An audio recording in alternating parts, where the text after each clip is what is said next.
Live from WTVO 17 and your home team. Eyewitness News at 5 starts now. A Thursday morning shooting at a Rockford gas station leaves 2 juveniles hurt. Police say the alleged gunman, a 15-year-old boy, is behind bars. It was overwhelming and it was humbling, and I didn't realize across the country how badly they were hurting. A Rockford funeral director gets called to a California hotspot. She describes the impact COVID's having on families trying to bury loved ones. The National Day of Unplugging challenges us to put down our devices for 24 hours. Think you can do it? Tips to help make it happen. National Day of Unplugging starts at sundown. Good evening, I'm Mimi Murphy. Eric is off tonight.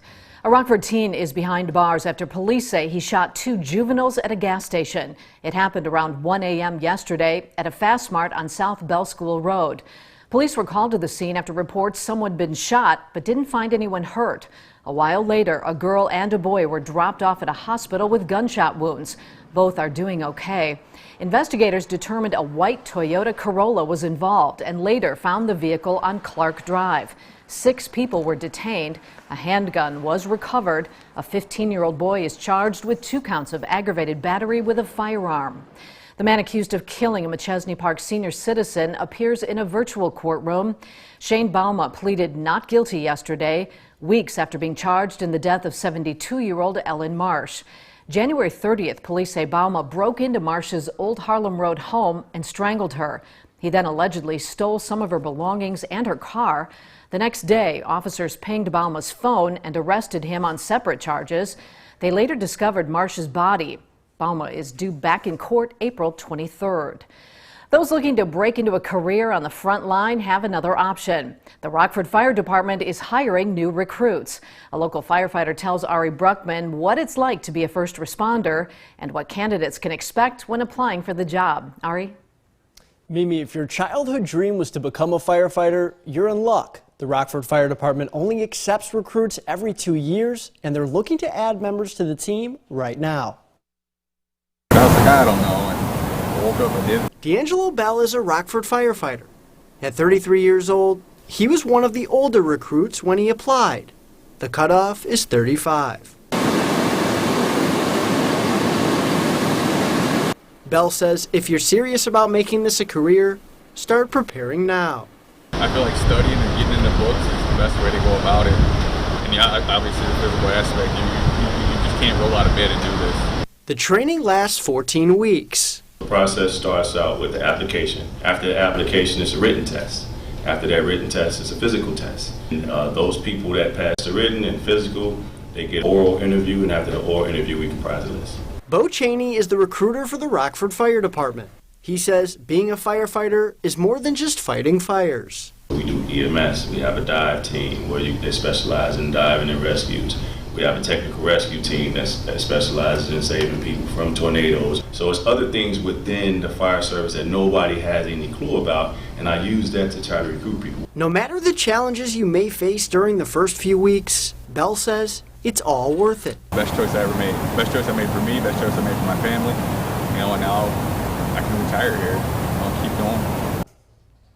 To apply, you have to be at least 21 years old. There are other qualifications as well. I'll put a link to what you need to know on our website at mystateline.com. Mimi? All right, thanks, Ari. A State Line Theater board hit hard by Mother Nature continues to pick up the pieces. Last week, we told you about a roof collapse at Peck Playhouse Theater in Pecatonica. Snow and ice buildup forced the center beam to break, bringing down lighting and heating equipment in the process. Playhouse organizers recently discovered cracks in 2 additional beams. That damage was also a result of snow. Volunteers are working to remove and clean costumes, props, and stage curtains. Damage totals are still being calculated. A link to donate to restoring Peck Playhouse is on mystateline.com. Chicago's federal COVID vaccination site at the United Center opened this week, and appointments are filling up fast. 110,000 slots opened up yesterday for seniors 65 and older. Nearly 28,000 seniors booked Pfizer vaccine appointments. Reservations can be made by phone or by using ZocDoc.com. There was a temporary glitch as people flooded the website Thursday. Dan Schulman from FEMA says shots will be distributed inside tents. They're each 5,000 square feet. They're temperature controlled. So when people get into those tents, they're going to be comfortable. The United Center Vaccination Clinic is open from 8 a.m. to 8 p.m. daily. FEMA says drive-through appointments will eventually be added at the center. 200 soldiers have been deployed to help with the operation. The state of Illinois reaches a significant milestone in its fight against COVID. Health officials report over 3 million vaccinations have been given since the process started. In addition, over 440,000 doses total have been allocated to the federal government's Pharmacy Partnership Program for long-term care facilities. This brings the total Illinois dose count to about 4.25 million. Progress is being made on the COVID front lines in Wisconsin as well. Governor Tony Evers says more than 1 million Wisconsinites have received the first dose. 500,000 have completed the vaccination cycle. Evers toured a vaccination clinic in Manitowoc County today. I'm confident that we're headed in the right direction. Everybody's pulling the oars in the right way. We will, and our president said by the end of May, every person that wants a shot should be able to get one. So we're planning on it, and we have the vaccinators. There's no question about that. Wisconsin is set to receive about 50,000 doses of the Johnson & Johnson single-dose vaccine next week. COVID overwhelms funeral homes in California, so they reached out for help. A Rockford funeral director answered the call. Jennifer Moraski owns Adept Funeral Staffing Solutions. She just got back from 3 weeks in Torrance, California, just south of Los Angeles. A funeral home there contacted a national network that connected the business to Moraski. They were refusing families because they just couldn't. They didn't have the resources or the means to do that. It was devastating to see these families that were having to be put on a waiting list to bury their loved ones. Some were waiting over a month. Moraski's partner is still in California, helping at a funeral home near San Diego. Rockford residents have new ways to pay their water bill. Last month, we told you some state line residents were charged late fees after an overwhelmed postal service kept bills from arriving on time. The city accepts payments online, by phone, and by mail. You can also pay in person at City Hall or at a list of stores. You can find the list using the My State Line app. Some locations may charge a convenience fee. Your 9-digit account number is required. With temperatures rising, there's a new option in case you want to cool off. Carlson Ice Arena started up public ice skating sessions once again. The rink was closed to the public for months amid COVID mitigations. According to Carlson staff, skating promotes exercise in a fun, climate-controlled environment. Prepaid reservations are required. They can be made up to 2 weeks in advance. Just head to rockfordparkdistrict.org. Face masks are required in the arena. Can you ditch your smartphone for 24 hours? Across the country, many people are trying that out today. For over a decade now, the National Day of Unplugging has challenged people to go gadget-free. Avoiding screen time is an especially difficult feat this year in the virtual world created by the pandemic. Many Unplugged Day participants opt for taking a hike, scenic drive, outdoor workout, or anything to help keep your hands off your phone. The National Day of Unplugging starts at sundown tonight and runs through sundown Saturday. Senators are bracing for another long night at the Capitol. Today, Republicans are still stalling a vote on President Biden's nearly $2 trillion COVID relief deal. They call the plan wasteful. But in the end, Democrats say they have the votes to get it passed. D.C.'s Raquel Martin joins us with more on how long talks could last as she keeps you connected to the nation's capital. It's going to be a long night on Capitol Hill. They call it Vote-A-Rama. Republican Senator Ron Johnson says he plans on introducing more than 100 amendments himself. The ultimate goal is to try and stop Democrats from passing a massive COVID relief package. Despite Republican objections, we're going to spend a lot of money. Most of it not related to COVID. Senate Majority Leader Chuck Schumer says Democrats will pass President Biden's nearly $2 trillion COVID relief package. Going to power through and finish this bill however long it takes. Schumer says the package is big but necessary. We need to get it done. It includes billions for schools, small businesses, extends soon to expire unemployment insurance, and sends another round of stimulus checks to families. It will help American families stay in their homes, care for their children, put food on the table. But Republicans have launched a full court press against the bill and spent the day introducing hundreds of amendments. We're going to try to improve the bill. It's going to be a long day. Do you believe any Republicans will back this plan in the end? No. Iowa Senator Chuck Grassley says the bill is wasteful. We still have tens of billions of dollars that were appropriated before Christmas for K through 12 that's not even out there yet. Missouri Republican Senator Josh Hawley agrees. The American people deserve better than this. And slammed Democrats for scrapping plans to increase the minimum wage and limit eligibility for direct checks. Democrats have spent the last week watering down the direct relief that goes to working people. If Democrats stay united, they can pass the bill without any Republican support.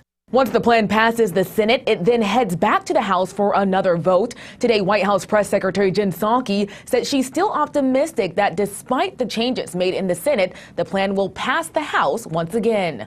For now in Washington, Raquel Martin, back to you.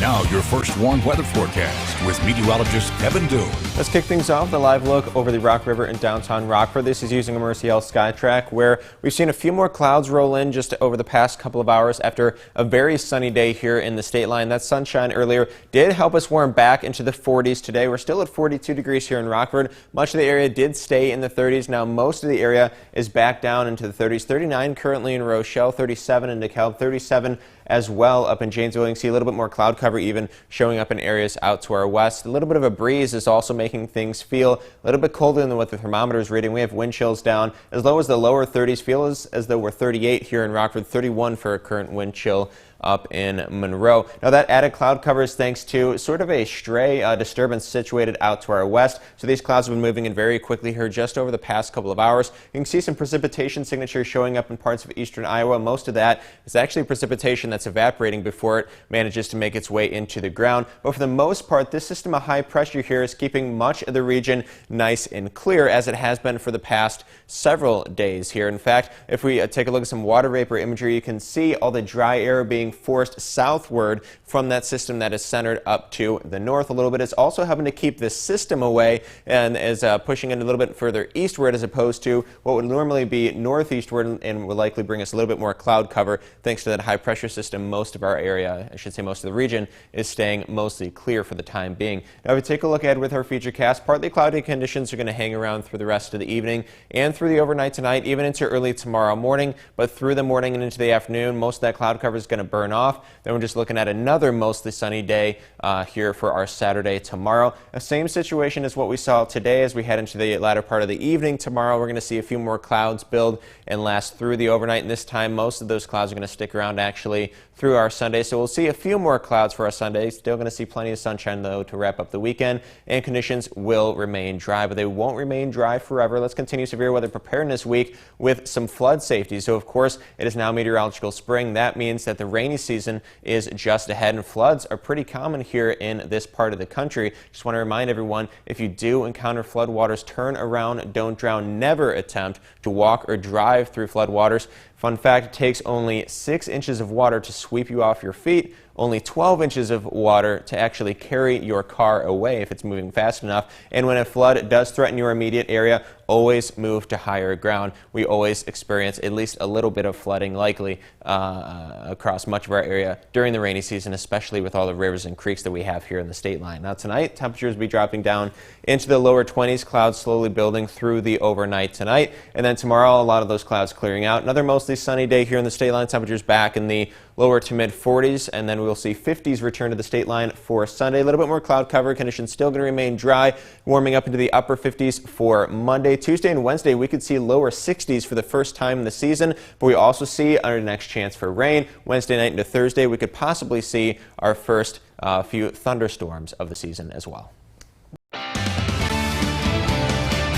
Let's have a look at our first Warren Interactive Radar, sponsored by Rockford Auto Glass and More. You can find this on mystateline.com. Things pretty quiet for the time being. We have seen a few more clouds move overhead, though, in just the past couple of hours after a very sunny Friday here in the state line. But that sunshine will be back in full force tomorrow, expecting another mostly sunny day here for our Saturday. Temperatures a little bit warmer than where we were today, lower to middle 40s. We're back in the 50s for Sunday with a few more clouds. Conditions are still going to remain dry. Same goes for Monday as temperatures warm all the way into the upper 50s. 60s looking likely for a couple days next week. That warm weather, though, also comes with a chance for a little bit of rain starting late Tuesday, lasting through much of the day on Wednesday. Late Wednesday night into the early morning hours of Thursday, we actually see a slight chance for our first thunderstorms of the season as a cold front pushes on through. That front's going to bring things down to the lower 50s to end the week.